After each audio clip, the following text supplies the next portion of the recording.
فرعون کو جب آسیہ کے ایمان کی خبر ہوئی تو کہنے لگا شاید تجھے جنون ہو گیا ہے۔ آسیہ نے فرمایا مجھے کوئی جنون نہیں ہوا ہے، لیکن یہ سچ ہے کہ میرا اور تیرا بلکہ تمام زمین و آسمان کا ایک ہی خدا ہے، اس کا کوئی شریک نہیں۔ اس بات پر فرعون نے آسیہ کے کپڑے پھاڑ ڈالے اور نہایت سختی سے مار پیٹ کی اور میکے بھیج دیا، غلام کو ساتھ بھیجا کہ ان سے کہو کہ اس پر جنون سوار ہو گیا ہے۔ آسیہ نے کہا میں شاہد ہوں میرا اور تم سب کا رب بلکہ تمام آسمان و زمین کا رب ایک ہی ہے۔ باپ نے کہا آسیہ میں الہ العالمین سے تیرا نکاح کر دیا تھا اور تو نہایت خوبصورت عورت ہے۔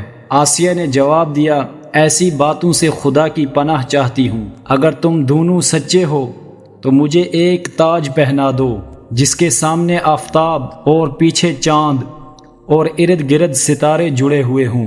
فرعون نے آسیہ کو میخوں سے عذاب دینا شروع کیا، ہاتھوں اور پاؤں میں میخیں گاڑ دی اور کسائی کو بلا کر حکم دیا کہ اس کے ساتھ اسی طرح پیش آ جس طرح تو ذبح کرنے کے بعد بکری کے ساتھ پیش آتا ہے۔ اس وقت فرشتے کہنے لگے اے پروردگار، یہ عورت فرعون کی بلا میں پھنس گئی ہے۔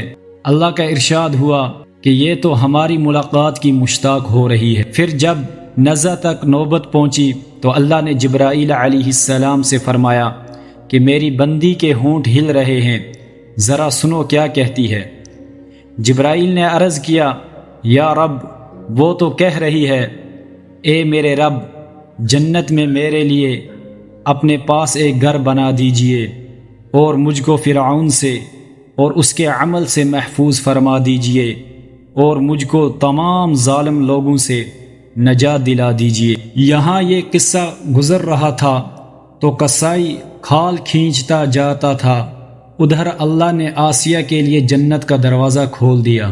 ان کی نظر ادھر ادھر لگی ہوئی تھی اور زبان پر اللہ اللہ جاری تھا۔ اچانک اسی وقت ان کی نظر پڑی تو کیا دیکھتی ہیں کہ ایک سفید موتی کا بنا ہوا مکان ہے اور اسی حالت میں ان کی روح قبض ہوئی۔